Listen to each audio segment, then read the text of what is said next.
10 محرم الحرام کو کربلا کا واقعہ رونما ہوا تو اس موسم میں اطراف و اکناف عالم میں اس حوالے سے بات ہوتی ہے، ذکر کیا جاتا ہے۔ اہل محبت حضرت امام حسین رضی اللہ تعالی عنہ کے حضور خراج عقیدت اور خراج محبت پیش کرتے ہیں۔ یہ حق و باطل کا معرکہ تھا، جھوٹ اور سچ کا مقابلہ تھا، ظلم اور عدل کا ٹکراؤ تھا، خیر اور شر کی لڑائی تھی، دو نظریات کا تصادم تھا۔ ایک طرف امام حسین رضی اللہ تعالی عنہ اور ان کے 72 جانثار تھے، اور دوسری طرف یزید اپنی تمام تر قوت کے ساتھ موجود تھا۔ حضرت امام حسین رضی اللہ تعالی عنہ سے مسلسل آخری وقت تک بیعت کا اسرار رہا، اور آپ آخری سانس تک یزید کی بیعت سے انکار کرتے رہے۔ حضرت امام حسین رضی اللہ تعالیٰ عنہ لڑائی کے لیے نہیں آئے تھے، ورنہ خواتین اور بچے ساتھ لانے کا کوئی مقصد نہیں تھا۔ آلات حرب و ضرب بھی نہیں تھے۔ عرب جو اپنے ساتھ سفر پہ معمول کی تلواریں اور اسلحہ جات رکھتے ہیں وہی تھے، اور آپ کو پیشکش بھی کی گئی۔ ترماح بن عدی بن حاتم نے، یہ حاتم تائی کا پوتا تھا، کہا کہ آپ میرے ساتھ ہمارے علاقے میں چلے جائیں۔ جب مختلف بادشاہوں نے عرب پر قبضہ کیا تو ہمارے قبائلی علاقے اس وقت بھی ان سے محفوظ رہے۔ ہم آزاد قبائل ہیں۔ میں چند دنوں میں آپ کی پشت پر 30,000 کا لشکر کھڑا کر دوں گا جو جانثار ہوگا۔ لیکن حضرت امام حسین رضی اللہ تعالیٰ عنہ نے ترماح بن عدی کی اس پیشکش کو قبول نہیں کیا اور آگے بڑھے۔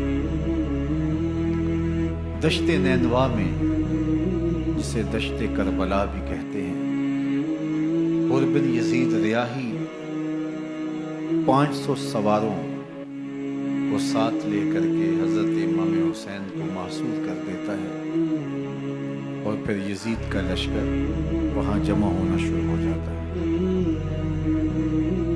22,000 یا 30,000 کا لشکر امام حسین رضی اللہ تعالی عنہ کے اطراف میں لگا دیا گیا۔ 3 دن تک اس خانوادے کے لیے پانی بند کر دیا۔ پانی کے بغیر تو انسان کی زندگی معطل ہو جاتی ہے، اور 3 دن کی مسلسل پیاس، اور پیاس میں بلکتے 6 ماہ کے بچے، خواتین اور بوڑھے۔ لیکن عزیمت کی راہوں کے یہ مسافر کسی صورت بھی یزید سے بیعت کرنے پہ آمادہ نہ ہو۔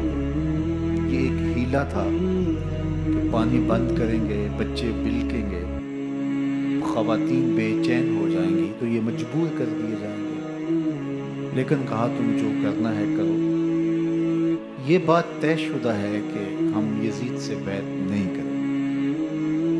پھر 3 ماہ پانی بند کرنے کے بعد حضرت امام حسین رضی اللہ تعالیٰ عنہ اور ان کے خاندان کو جس طرح ذبح کیا گیا، یہ ایک دردناک کہانی ہے۔ 72 افراد کربلا میں شہید کر دیے گئے۔ اہل حق کا یہ قافلہ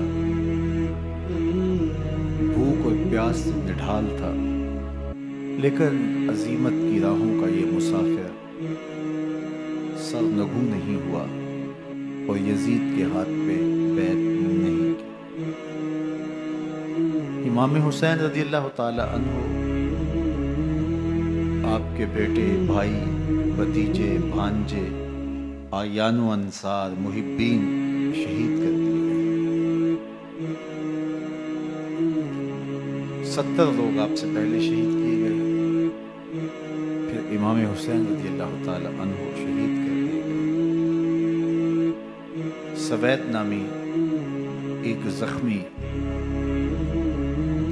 وہ چھری لے کر کے حملہ آور ہوئے اور وہ بھی شہید کر دیے گئے. یہ کربلا کے آخری شہید جو حضرت امام حسین کے بعد شہید ہوئے. لیکن ان کی خون آشام تلواروں کی ابھی پیاس نہیں بجھی اور ان کی آتش غیظ و غضب ابھی ٹھنڈی نہیں ہوئی. شمز الجوشن حضرت علی اوسط جنہیں امام زین العابدین کے نام سے دنیا جانتی ہے، 14 سال کی عمر میں تھے، بیمار تھے. خیمے میں گھس کے ان کو بھی شہید کرنے لگا تو حمید بن مسلم نے کہا کہ کیا بچوں کو بھی شہید کیا جائے، تو وہ رک گیا. عمر بن سعد کے حکم نامے سے مقدس لاشوں پر گھوڑے دوڑائے گئے حتیٰ کہ ان کی ہڈیاں چور چور ہو گئی اور شہیدوں کے سر نیزوں پہ چڑھا دیے گئے. حسین ابن علی اور ان کے آیان و انصار کاٹ دیے گئے. فتح کے نقارے بجے، جشن منائے گئے اور یہ قافلہ کربلا سے کوفے کی جانب روانہ ہوا. شہیدوں کے سر نیزوں پہ آگے آگے چل رہے ہیں اور اونٹوں کے اوپر حضور کی بیٹیاں، حضور کی شہزادیاں اور حضرت امام زین العابدین کو باندھا گیا ہے اور یہ تقدس مآب قافلہ کوفے پہنچتا ہے. ابن زیاد بہت خوش تھا کہ جیسے اس نے کوئی بہت بڑا کام کر لیا ہو. نواسہ رسول کا سر ایک تشت میں رکھا اس کے سامنے تھا اور وہ چھڑی سے آپ کے ہونٹوں اور آپ کے دانتوں پر ضرب لگاتا. حضرت زید بن ارقم رضی اللہ تعالی عنہ صحابی رسول اس مجلس میں موجود تھے. وہ کھڑے ہو گئے، غصے سے ان کا بدن کانپ رہا تھا اور آپ نے کہا، ظالم، چھڑی کو یہاں سے ہٹا لے. میں نے خود ان آنکھوں سے رسول اللہ کو یہ ہونٹ چومتے ہوئے دیکھا ہے. ابن زیاد غصے میں بپھرا ہوا بولا، اگر تو بوڑھا نہ ہوتا تو میں تیری گردن اڑا دیتا. حضرت زید بن ارقم روتے ہوئے دربار سے باہر نکلے اور ساتھ اہل کوفہ کو مخاطب کر کے کہا کہ اہل کوفہ، تم نے حسین ابن علی کو شہید کر دیا اور ابن مرجانہ کے غلام بن گئے.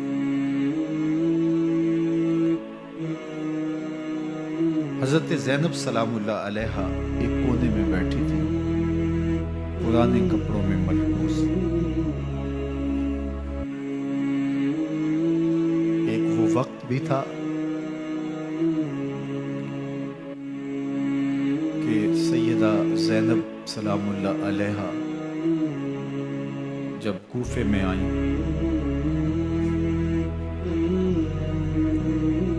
سیدنا علی المرتضیٰ کے زمانے میں ان کے دور خلافت میں دارالخلافہ کوفہ متعین ہوا. تو یہ مدینے سے کوفے آئیں تو اس وقت کوفے کی معزز خواتین نے ان کا استقبال کیا. خلیفۃ المسلمین کی شہزادی، رسول اللہ کی بیٹی سیدہ فاطمہ الزہرا کا عکس حضرت زینب سلام اللہ علیہ کوفے میں داخل ہوئی. تکریم، عزت اور وقار کے ساتھ آپ کا استقبال کیا گیا اور آپ خواتین کو درس قرآن دیتی، حضور کی شریعت سکھاتی اور آج وہی کوفہ ہے، وہی دیوار و در ہے، اور وہی زینب ہے، اور آج زینب کے ساتھ حسین ابن علی کا کٹا ہوا سر ہے۔ پرانے کپڑوں میں ملبوس حضرت زینب سلام اللہ علیہ آج اسی کوفے میں داخل ہوئی۔ دارالامارت کے ایک کونے میں تشریف فرما ہے کہ ابن زیاد پوچھتا یہ خاتون کون ہے؟ حضرت زینب خاموش رہی۔ اس نے دوسری مرتبہ پوچھا، آپ پھر خاموش رہے۔ تیسری مرتبہ پوچھا، آپ پھر خاموش رہے۔ پھر ایک لونڈی نے بتایا یہ زینب بنت علی ہے۔ تو اس کے سامنے حضرت امام حسین کا کٹا ہوا سر پڑا تھا، اور وہ حضرت زینب سے مخاطب ہو کے کہنے لگا کہ اللہ نے تمہیں شکست دی اور یزید بن معاویہ کو فتح عطا کی۔ تو حضرت زینب سلام اللہ علیہ پھر دربار ابن زیاد میں ایک خوبصورت خطبہ عطا کیا۔ زینب بول رہی تھی، لگ رہا تھا مولا کائنات بول رہے ہیں۔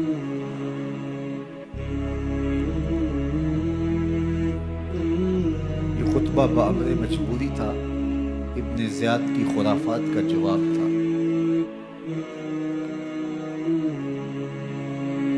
تو ابن زیاد سے اس کا جواب تو نہ بن پڑا، لیکن کہنے لگا کہ بڑی مکفّہ اور مسجع گفتگو کی، تمہارا باپ علی بھی بہت اچھا شاعر تھا۔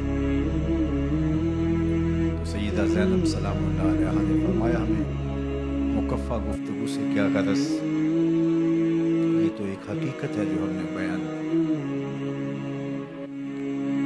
تو حضرت علی اوسط امام زین العابدین بھی پاس تھے، تو دیکھ کر کے کہنے لگا کہ یہ لڑکا کون ہے؟ فرمایا میں علی بن حسین۔ تو کہا کہ انہیں تو قتل کر دیا گیا۔ کہا وہ میرے بھائی تھے، ان کا نام بھی علی تھا، میرا نام بھی علی ہے۔ تو اس نے کہا کہ اس لڑکے کو لے جاؤ اور قتل کر دو۔ حضرت زینب علی اوسط امام زین العابدین کے ساتھ چمٹ گئی اور کہا کہ اگر تم اسے قتل کرو گے تو اس کے ساتھ مجھے بھی قتل کرنا ہوگا۔ تو ابن زیاد کہنے لگا کہ یہ عورت سچ کہتی ہے، واقعی اس کے جذبات یہی ہیں۔ اور الصلاۃ جامعہ کی پکار کے ساتھ مسجد کوفہ میں آ گیا۔ کوفے کے لوگ سارے ابن زیاد کے سامنے تھے۔ امام حسین کا کٹا ہوا سر ابن زیاد کے سامنے تھا، اور اس نے کہا کہ اللہ نے یزید بن معاویہ کو فتح دی اور کذاب ابن کذاب معاذ اللہ حسین ابن علی کو شکست دی۔ جب اس نے یہ بات کہی تو عبداللہ بن عفیف الازدی رضی اللہ تعالی عنہ موجود تھے، وہ کھڑے ہو گئے۔ غصے سے ان کا بدن کانپ رہا تھا، اور آپ نے پوری ہمت کے ساتھ ابن زیاد کو جواب دیتے ہوئے کہا، ظالم، حسین سچا، حسین کا باپ بھی سچا، تو جھوٹا، تیرا باپ بھی جھوٹا، جس نے تجھے امیر بنایا وہ بھی جھوٹا۔ ابن زیاد نے جب اپنے بارے عبداللہ بن عفیف سے یہ بات سنی تو اس نے حکم دیا کہ ان کا سر کاٹ دیا جائے، اور پھر حضرت عبداللہ ابن عفیف رضی اللہ تعالی عنہ کو شہید کیا گیا اور ان کی لاش کو سولی چڑھا دیا گیا۔ حق کی راہ کے یہ مسافر اپنی جان کس طرح راہ خدا میں سپرد کر رہے تھے۔ اہل کوفہ سہمے ہوئے، ڈرے ہوئے ابن زیاد کے دربار میں بیٹھے تھے، اور امام حسین رضی اللہ تعالی عنہ کے قتل کا، ان کی شہادت کا انہیں دکھ تو تھا، لیکن ان کے اندر ہمت، طاقت اور توانائی نہیں تھی۔ ان کی تلواریں یزید کے ساتھ رہیں اور دل امام حسین رضی اللہ تعالی عنہ کے ساتھ رکھنے کی بات کرتے تھے۔ پھر یہ قافلہ کوفہ سے چلتے چلتے دمشق کی جانب عازم سفر ہوا۔ ایک اونٹ پہ تین لوگوں کو سوار کیا گیا تھا۔ امام زین العابدین کو سوار بھی کیا گیا اور بدن پر زنجیریں بھی باندھی گئی، جکڑ کر کے سواری پہ بٹھایا گیا۔ اللہ اکبر! جہاں جہاں سے یہ لوگ گزرتے، لوگوں کو ان کی حالت پہ رحم آتا۔ بہت سارے لوگ نہیں جانتے تھے یہ کون ہے۔ عمومی طور پہ راستوں میں یہی بتایا گیا کہ کچھ باغی لوگ ہیں جنہوں نے حکومت سے بغاوت کی، تو ان کے کیفر کردار تک پہنچا دیا گیا۔ راستے میں ایک گرجا گھر آیا اور وہاں یہ لوگ رات رکتے ہیں۔ گرجا گھر کی دیوار پہ لکھا ہوا تھا: اترجو امت قتلت حسینہ شفاعت جدہ یوم الحساب۔ کیا وہ امت جنہوں نے حسین ابن علی کو شہید کیا قیامت کے دن انہی کے نانے سے شفاعت مانگیں گے؟ کس منہ سے شفاعت طلب کریں گے؟ اسی حسین ابن علی کے نانا سے، جن کے بیٹے کو، جن کے شہزادے کو، نواسے کو ان لوگوں نے شہید کیا۔ جب یہ تقدس مآب قافلہ دمشق پہنچا تو راستے میں ایک شخص قرآن مجید کی تلاوت کر رہا تھا۔ اپنے مکان کی چھت پہ بیٹھ کے تلاوت کر رہا تھا، اور یہ قافلہ اس طرح سے گزر رہا تھا کہ شہیدوں کے کٹے ہوئے سر نیزوں کی نوک پہ تھے، اور عصمت شیار خواتین اور امام زین العابدین اونٹوں پہ بندھے ہوئے تھے۔ تو پڑھنے والا تلاوت کر رہا تھا کہ کہف اور رقیم یہ ہماری نشانیوں میں سے بڑی عجیب نشانیاں ہیں۔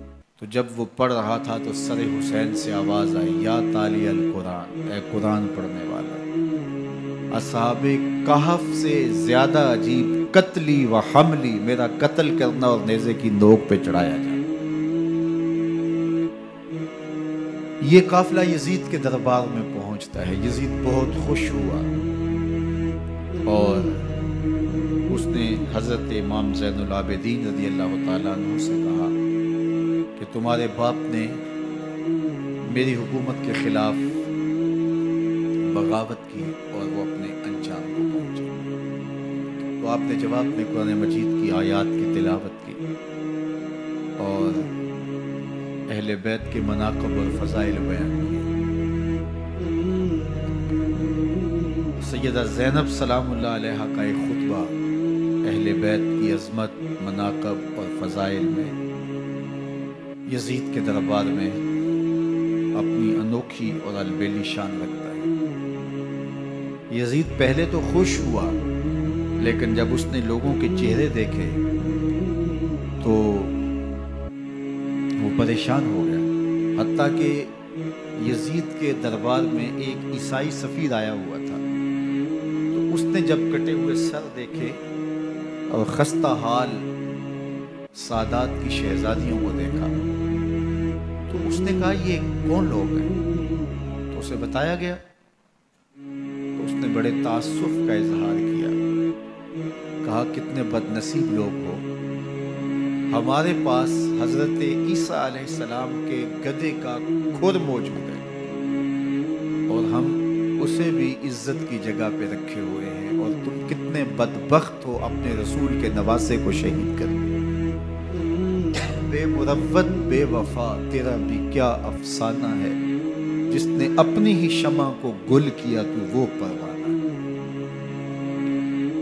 تو یزید نے جب لوگوں کے تیور دیکھے اور بدلتے ہوئے حالات دیکھے تو اس نے تعصف کا اظہار کیا اور کہا اللہ برا کرے ابن زیاد کا، وہ امام حسین کو میرے تک پہنچنے دیتا تو میں ان سے اچھا معاملہ کر دیتا۔ کچھ لوگ اس سے یزید کو بری الذمہ قرار دینے کی کوشش کرتے ہیں، لیکن یزید کے اپنے حکم سے سب کچھ ہوا۔ ابن اسیر نے لکھا ہے کہ جب یزید مرا تو ابن زیاد دمشق آ رہا تھا، اس کے ساتھ مسافر بن شریح بھی تھا، تو اچانک وہ کچھ سوچنے لگا۔ تو مسافر بن شریح نے کہا کہ ابن زیاد میں تمہیں بتاؤں تم کیا سوچ رہے ہو؟ کہا بتاؤ۔ کہا تم یہ سوچ رہے ہو کہ میں نے نواسہ رسول کو شہید کیوں کیا؟ تو کہنے لگا کہ یہ مجھے یزید کا حکم تھا، اور اگر میں نواسہ رسول کو شہید نہ کرتا تو وہ مجھے قتل کر دیتا۔ اور جب مسلم بن عقبہ کو مدینہ المنورہ کی حرمت کو پامال کرنے کے لیے اور حضرت عبداللہ ابن زبیر رضی اللہ تعالیٰ عنہ کی خلافت کے اعلان کے بعد مکہ المکرمہ پر حملے کے لیے جو یزید نے بھیجا، تو اس سے قبل اس نے ابن زیاد کو کہا کہ یہ کام تم کرو۔ تو ابن زیاد نے جو جواب دیا وہ یہ تھا کہ میں تمہارے کہنے پہ پہلے ہی نواسہ رسول کو شہید کر چکا ہوں، اب نواسہ رسول کو شہید کرنا اور کعبۃ اللہ کی حرمت کو پامال کرنا، یہ دو چیزیں میں جمع نہیں کروں گا۔ اور اس نے بادشاہ کے حکم کا انکار کر دیا۔ تو یزید نے امام حسین رضی اللہ تعالیٰ عنہ کی شہادت کا حکم دیا تھا ابن زیاد کو، اور یہ دو گواہیاں میں نے ابن زیاد سے آپ کے سامنے رکھی۔ باقی اس کا یہ سیاسی پیترا کہ وہ تعصب کا اظہار کرے، تو قاتل کی پشیمانی مقتول کی اہمیت تو بڑھا سکتی ہے، لیکن قاتل کے دامن سے قتل کا داغ نہیں دھو سکتی۔ تو حضرت امام حسین رضی اللہ تعالی عنہ کا قتل یزید کو اب نظر آ رہا تھا مجھے بہت مہنگا پڑے گا، آخرت تو برباد ہوئی ہی ہوئی، دنیا بھی میں نے برباد کر لی اور میری حکومت بھی مستحکم نہیں رہ سکے گی۔ تو اب اس نے یہ کہنا شروع کر دیا کہ خدا برا کرے ابن مرجانہ کا کہ وہ راستہ دے دیتا اور امام حسین کو میرے تک پہنچ دیتا۔ حضرت امام زین العابدین سے اب وہ لجاجت کرنے لگا اور کہنے لگا کہ حضرت آپ کچھ ارشاد فرمائیے۔ تو آپ نے تین چیزیں ارشاد کی۔ آپ نے فرمایا ایک تو ہمیں خیریت سے مدینے بھیج دو، اور دوسری بات کہ قاتلان حسین کو ان کے کیفر کردار تک پہنچاؤ، اور تیسری بات مجھے دمشق کی جامعہ مسجد میں خطبہ جمعہ کی اجازت دو۔ اس نے کہا کہ خطبہ جمعہ کی اجازت بھی دیتا ہوں، آپ کو خیریت سے مدینہ المنورہ بھی روانہ کر دیا جائے گا، لیکن قاتلان حسین کو کیفر کردار تک پہنچانا یہ میرے پاس میں نہیں ہے، یہ ممکن نہیں ہے۔ اب مجھے بتائیے، حاکم وقت ہو اور اتنا بڑا سانحہ اور واقعہ ہو گیا ہو تو وہ وہیں کھڑے کھڑے معذرت کر لے کہ یہ اس بات کو رہنے دو، تو اس کا مطلب سمجھنے میں کسی بھی باشعور شخص کو دیر نہیں لگتی۔ اسے چاہیے تھا کہ وہ کہتا کہ میں اس کی تحقیق کروا کے جو بھی مجرم ہے وہ کیفر کردار تک پہنچے گا، اور آپ نہ بھی کہتے تو یہ میں کرتا چونکہ میں حاکم وقت ہوں۔ لیکن اس نے فوراً کہا کہ یہ ممکن نہیں ہے، تو اس کا مطلب کیا کہ مجرم میں خود ہوں، تو میں اس سے جو ہے وہ بچنا چاہتا ہوں۔ تو اس نے حضرت امام زین العابدین کو کہا دو شرطیں تو قبول ہیں، لیکن یہ تیسری شرط قبول نہیں ہے اور یہ ممکن نہیں ہے۔ تو یہ واضح اس بات کا اشارہ ہے کہ یزید کے حکم سے، اس کی منشا سے اور اس کے کہنے سے حضرت امام کو شہید کیا گیا، اور اس نے حضرت امام حسین رضی اللہ تعالی عنہ کے مبارک لبوں پر چھڑیاں بھی ماری اور آپ کے دانتوں پر ضربیں لگائی چھڑیاں۔ وہ تو ایک صحابی وہاں موجود تھے جو کھڑے ہو گئے، انہوں نے کہا ارفع ھذا القدیب عن ھاتین الشفتین، ان ہونٹوں سے چھڑی ہٹا لے، میں نے ان آنکھوں سے رسول اللہ کو یہ ہونٹ چومتے ہوئے دیکھا۔ جس طرح ابن زیاد کے دربار میں ہوا تو یہاں بھی ہوا۔ اللہ اکبر۔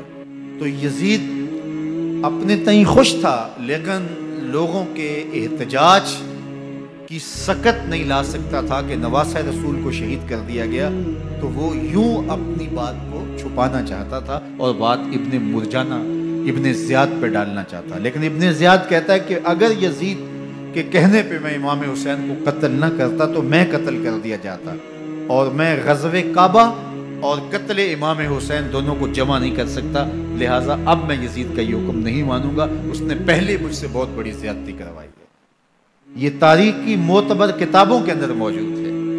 اب یزید نے کہا دو باتیں مان لیتا ہوں، آپ کو مدینہ المنورہ بھی رخصت کر دیتے ہیں، اور دوسرا آپ کو مسجد دمشق میں خطبہ کی اجازت بھی دیتے ہیں۔ اللہ اکبر، یہ وقتی تصرف تھا اس کا، ورنہ یہ کون ہے اجازت دینے والا؟ ممبر تو حسین ابن علی کے نانے کا ہے۔ خیر، مسجد دمشق میں گئے، لوگوں کا ہجوم تھا، حضرت امام زین العابدین ممبر پہ جلوہ فراز ہوئے، خطابت تو ان کے گھر کی لونڈی ہے، تو جب آپ نے کھڑے ہو کر کے خطبہ دیا اور فضائل و مناقب اہل بیت بیان کیے، لوگوں کے سینوں کے اندر آتش محبت اہل بیت کی جوش مارنے لگی۔ یزید ڈر گیا کہ اگر کچھ دیر خطبہ جاری رہا تو کہیں ایسا نہ ہو کہ لوگ میرے خلاف اٹھ کھڑے ہوں، تو اس نے مؤذن کو اشارہ کیا اور وہ اذان دینے لگا، تو اس نے کہا اللہ اکبر اللہ اکبر، تو حضرت امام زین العابدین نے کہا اس میں کوئی شک نہیں کہ اللہ سب سے بڑا ہے، پھر کہا اشہد ان لا الہ الا اللہ، تو امام زین العابدین نے فرمایا کہ ہم نے اس بات کی اپنے خون سے گواہی دی ہے کہ اللہ کے علاوہ کوئی معبود نہیں۔ پھر اس نے کہا اشہد ان محمد رسول اللہ، تو حضرت امام زین العابدین نے یزید کی آنکھوں میں آنکھیں ڈال کے کہا یزید دیکھ، اذان میں تیرے نانے کا نام ہے یا میرے نانے کا نام ہے؟ تو حسین ابن علی رضی اللہ تعالیٰ عنہ کا نام کبھی بھی مٹنے والا نہ، زیاد کا وہ ستم رہا نہ یزید کی رہی وہ جفا، رہا تو نام حسین جسے زندہ رکھتی ہے کر۔ یزید نے امام حسین رضی اللہ تعالیٰ عنہ کو راستے سے ہٹا دیا، اس کا خیال تھا کہ یہ باغی ہیں اور میں ان کو کچل دوں۔ حضرت امام حسین شہید کر دیے گئے، ان کا خاندان شہید کر دیا گیا۔ صرف 14 سال کے امام زین العابدین رضی اللہ تعالی عنہ اس حادثے میں، اس واقعہ میں جو ہے وہ بچے، اور سب سے زیادہ دکھ اپنی آنکھوں سے انہوں نے دیکھے، کربلا کا منظر بھی دیکھا، کوفے کا دارالعمارہ بھی دیکھا، اور دمشق کا دربار یزید بھی دیکھا، اور پھر یہاں سے مدینے پہنچ کر اہل مدینہ سے جو سامنا ہوا امام زین العابدین نے وہ لمحے بھی دیکھے۔ کہتے ہیں اس واقعہ کربلا کے بعد حضرت امام زین العابدین کبھی ہنسے نہیں تھے، جب بھی پانی پینے لگتے تو رو پڑتے، انہیں شاید سکینہ کی پیاس یاد آ جاتی تھی۔ امام زین العابدین کا رنگ زرد ہو جاتا جب کربلا کی یاد آتی، اور بسا اوقات شہر سے وحشت ہونے لگتی اور دور باہر نکل جاتے اور جا کر کے وہاں خیمہ گاڑ لیتے اور مہینہ مہینہ وہاں ذکر و فکر اور عبادت میں لگے رہتے۔ امام زین العابدین کے ہاتھوں میں ہتھ کڑیاں، پاؤں میں زنجیریں، اور اونٹ پہ باندھ کر کے جب حضرت امام زین العابدین کو شہیدوں کی لاشوں کے قریب سے گزارا گیا تو غشی پہ غشی طاری ہو رہی تھی امام زین العابدین پہ، اور وہ گھڑیاں بھی امام زین العابدین پر کتنی دردناک تھی کہ جب شہزادیاں اونٹوں کے ساتھ باندھی گئی تھی اور امام زین العابدین اپنے بابا کا سر اپنے سامنے چلتا ہوا دیکھتے تھے، اور یہ دردناک لمحے کہ جب رات کی گھڑی آئی تو زینب سلام اللہ علیہ نے دیکھا کہ زین العابدین کے آنسو نہیں تھمتے اور ان کو غشی پہ غشی آتی ہے، تو وہ آگے بڑھ کے ان کو اپنی آغوش میں سمیٹتی ہیں اور کہا زین العابدین کیا ہوا؟ کہا کہ پھپھو جان اگر ہو سکے تو بابا کا سر کچھ دیر کے لیے میری گود میں نہیں آ سکتا ہے۔ وہ وقت بھی امام زین العابدین پہ آتا جب زخم اور درد اور دکھ حد سے تجاوز کرتے ہیں تو زین العابدین مدینہ کی طرف منہ کر لیتے ہیں اور حضور کی بارگاہ میں ہوا کے ہاتھوں پیغام بھیجتے ہیں، ان نلتا یا ریح الصبا یومن الی ارض الحرم بلغ سلامی روزتن فیہا النبی المحترم یا رحمت للعالمین ادرک لزین العابدی محبوس عید الظالمی فی الموکب والمزدحم۔ امام زین العابدین نے یہ سارا دردناک منظر اپنی آنکھوں سے دیکھا اور یہ سارے دکھ سہے۔ امام زہری کہتے ہیں کہ ولید کے زمانے میں دوبارہ امام زین العابدین کو پکڑ لیا گیا اور ان کے ہاتھوں میں دوبارہ ہتھ کڑیاں اور پاؤں میں بیڑیاں ڈال دی گئی۔ میں ملنے گیا تو جو ہی امام کے ہاتھوں میں ہتھ کڑیاں دیکھی تو میرا دل ڈولنے لگا اور میری آواز گلے میں دب گئی اور آنسو تھے کہ تھمتے نہیں تھے۔ تو امام زین العابدین نے مجھے دیکھا تو مجھے تسلی دیتے ہوئے کہا زہری کیا ہوا تمہیں؟ تو میں نے کہا حضرت کربلا میں تھوڑے دکھ دیکھے تھے اور اب یہ حالت مجھ سے دیکھی نہیں جا رہی۔ تو امام زین العابدین نے ان زنجیروں کو اور ان ہتھ کڑیوں کو جن سے آپ جکڑے گئے تھے جھٹکا دیا، لوہے کی زنجیریں ٹوٹ گئیں۔ کہا زہری ہم اللہ کی تقدیر پہ راضی ہے ورنہ یہ زنجیریں کیا ہوتی۔ امام زین العابدین کو اللہ نے عزتوں سے نوازا تھا، ہر دور کے حاکم وقت ڈرتے تھے اور ان کی عزت سے حسد کرتے تھے۔ ولید بن عبد الملک بنو امیہ کا بڑا تگڑا حکمران گزرا ہے۔ ایک دن طواف کرتے کرتے حجر اسود کے سامنے آیا اور اس کے دل میں آیا کہ میں حجر اسود کو بوسہ کروں، لیکن رش اتنا تھا کہ آگے بڑھنے کی ہمت نہ ہوئی اور پیچھے ہٹ کے کھڑا ہو گیا کہ رش کم ہوتا ہے تو میں حجر اسود کو چومتا ہوں۔ اتنے میں امام زین العابدین رضی اللہ تعالی عنہ وہ بھی طواف کرتے کرتے حجر اسود کے قریب آئے، ایک لمحے کے لیے توقف کیا، لوگوں نے راستہ چھوڑ دیا۔ امام زین العابدین آگے بڑھے، حجر اسود کو چوما، پھر آگے بڑھ گئے۔ ولید بن عبد الملک کو بڑا غصہ آیا کہ لوگوں نے میرے لیے تو راہیں نہیں چھوڑی اور زین العابدین کے لیے راہیں چھوڑ دی ہیں۔ تو وہ اپنے درباری شاعر کو، فرزدق کو جو اس کے ساتھ کھڑا تھا، اس کو پوچھتا ہے من ھذا، یہ کون ہے؟ حالانکہ اسے پتا تھا یہ امام زین العابدین۔ بعض اوقات سوال تفہیم کے لیے کیا جاتا ہے، سمجھنے کے لیے کیا جاتا ہے، اور بعض اوقات سوال تحقیر کے لیے کیا جاتا ہے۔ جس طرح کسی شخص کو آپ پسند نہ کرتے ہو اور وہ کوئی کام کرے تو آپ کہتے ہیں یہ کون ہے، یہ کون ہے؟ تو اس نے کہا من ھذا، یہ کون ہے؟ اب فرزدق شاعر تھا اور درباری شاعر تھا، اسے اچھی طرح پتا تھا کہ من ھذا سے بادشاہ کیا سننا چاہتا ہے، لیکن آج اس کی غیرت ایمانی جاگی۔ بادشاہ نے کہا من ھذا، یہ کون ہے؟ تو فرزدق نے بادشاہ کی آنکھوں میں آنکھیں ڈال کے کہا بادشاہ تو نہیں جانتا یہ کون ہے؟ اس کو تو بطحا کے سنگ ریزے بھی جانتے ہیں، اس کو تو زمین والے بھی جانتے ہیں، آسمان کے فرشتے بھی جانتے ہیں۔ یہ فاطمہ کا بیٹا ہے، یہ علی کا شہزادہ ہے، یہ رسول اللہ کا نواسہ ہے۔ تیرا من ھذا کہنا اس معرفہ کو نکرا نہیں کرے گا، یہ کل بھی معرفہ تھا، یہ آج بھی معرفہ ہے۔ کھڑے کھڑے امام زین العابدین کی شان میں ایک طویل قصیدہ لکھ دیا۔ بادشاہ تو اس سے کچھ اور سوچ رہا تھا، الٹ ہو گیا، اس نے ایک فرزدق کو جیل میں ڈال دیا۔ امام زین العابدین کو پتا چلا، آپ نے اشرفیوں کی 2 تھیلیاں خادم کے ہاتھ بھیجی کہ ہماری وجہ سے تمہارے اوپر یہ افتاد پڑی۔ تو اس نے تھیلیاں قبول کی، چوما آنکھوں سے لگائیں اور پھر خادم کے ہاتھ میں دیتے ہوئے کہا امام کو میرا سلام دے دینا اور کہنا حضرت ساری زندگی نے ٹگوں کے لیے، پیسوں کے لیے، اشرفیوں کے لیے شاعریاں کی ہیں، یہ جو میں نے قصیدہ لکھا ہے آپ کے نانا کی شفاعت کے لیے لکھا،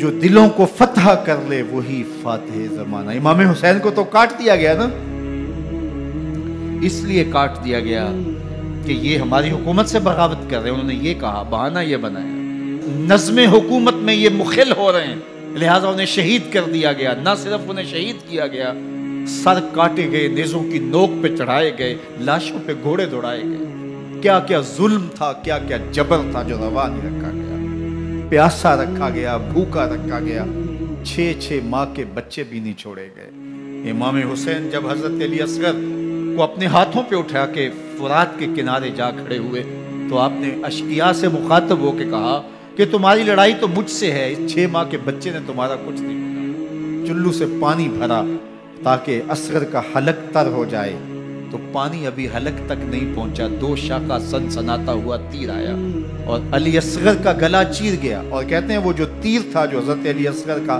گلا چیر کے آگے گزرتا ہے، وہ تیر تھا جو جانوروں کو مارنے کے لیے استعمال کیا جاتا ہے۔ گردن لٹک جاتی ہے، خون بہنے لگتا ہے۔ امام حسین اس خون کو آسمان کی طرف اچھال کے کہتے ہیں مالک حسین کی یہ قربانی بھی قبول فرما۔ نسل مٹا دی گئی، شہید کر دیے گئے، گھوڑے دوڑائے گئے، سادات کرام عصمت شیار پیغمبر زادیوں کو اونٹوں پہ بٹھایا گیا، رسیوں سے جکڑا گیا، چادریں چھیننے کی کوشش کی گئی، کیا کچھ نہیں ہوا۔ تاریخ دردناک ہے، اور یہ پیغمبر کے ماننے والوں نے، کلمہ پڑھنے والوں نے یہ سب کچھ کیا۔ بے مروت، بے وفا، تیرا بھی کیا افسانہ ہے، جس نے اپنی ہی شمع کو گل کیا تو وہ پروانہ ہے۔ لیکن یزید کی دلیل یہ تھی کہ یہ حکومت کا نظم چلتا ہے، اسے چلنے دیا جانا چاہیے، انہوں نے کیوں رکاوٹ ڈالی ہے، لہٰذا یہ باغی ہیں، ان کو کاٹ دیا جائے۔ میں کہتا ہوں امام حسین کو شہید کر دیا گیا، ان کے اعیان و انصار کو شہید کر دیا گیا، پورے خاندان کو پیاسا رکھ کے ذبح کر دیا گیا، 6 ماہ کے بچے بھی نہیں چھوڑے گئے، 80 سال کے بوڑھوں کو بھی شہید کیا گیا، خواتین کو اونٹوں پہ بٹھایا گیا، اور گلی گلی عصمت معاب پیغمبر رحمت کی شہزادیوں کو کوفے اور دمشق کے بازاروں کے اندر بنایا گیا۔ تو مجھے بتائیں اس کے بعد یزید کی حکومت نے کیا کیا، ان کا کیا کارنامہ تھا؟ کتنے محدث پیدا ہوئے، کتنے مفکر پیدا ہوئے، کتنے جرنیل پیدا ہوئے، کتنے صوفی پیدا ہوئے؟ کون تھا جو ان کے تخت و تاج اور ان کی حکومت جس کو بچانے کے لیے اتنا بڑا حادثہ کر دیا اور پیغمبر کے بیٹوں کو شہید کر دیا؟ تو کیا پھر اس حکومت نے کیا یزید نے؟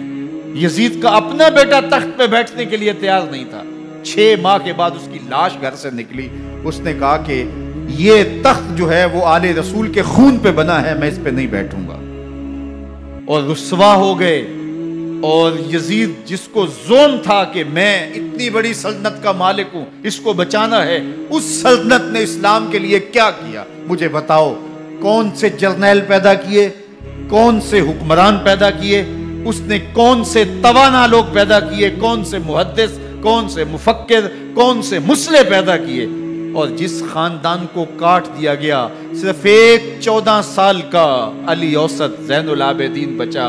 اور ذرا حسین ابن علی کی نسل دیکھو، جعفر صادق کس نسل سے ہیں، باقر العلوم کس نسل سے ہیں، حضرت غوث اعظم کس کے شہزادے ہیں، حضرت داتا گنج بخش علی حجویری کس کے بیٹے ہیں، اور حضرت معین الدین چشتی اجمیری کس کے بیٹے ہیں؟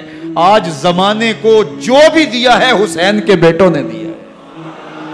یزید تخت بچا کر بھی امت کو کچھ نہ دے سکا، اور امام حسین نے سب کچھ لٹا کے امت کو ایمان کی بہاریں عطا کر۔ آج جہاں بھی منبر و محراب کی رونق نظر آ رہی ہے، اس کے پیچھے حسین کا کوئی بیٹا کھڑا ہوا نظر آ رہا ہے۔ اللہ اکبر! اس دین کے خاکے میں رنگ ہی حسین ابن علی کے خون نے بھرا ہے۔ حسین اگر نہ شہید ہوتا تو آج گھر گھر یزید ہوتا، اسلام کی عظمت عیاں نہ ہوتی، خدا کے گھر میں اذان نہ ہوتی، بار الہ نوحہ سناتا پھرتا، تا روز جزا اشک بہاتا پھرتا، امداد نہ کرتے اگر کربلا میں حسین، اسلام تیرا ٹھوکریں کھاتا۔